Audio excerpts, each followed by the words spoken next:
Hey guys, for this video, I'm going to show you how to add signature to PDF documents. So first, you want to open up a new tab and you want to search for Sign PDF Adobe. And then you want to click on this first link. And then you're going to click on Select a File.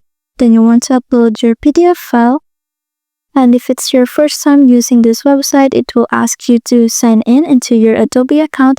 And if you don't have one yet, you can also create a new account. So after your file is done uploading, you're just going to go here to the left side bar, then click on Add Signature. Then you can choose to type in your name for your signature, or you can also choose to draw your signature like so. And you can also upload an image of your e-signature if you have one.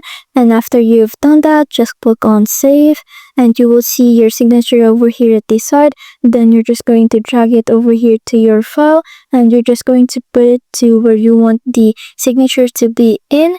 And you can also resize the signature like so. So that's it. Thanks for watching.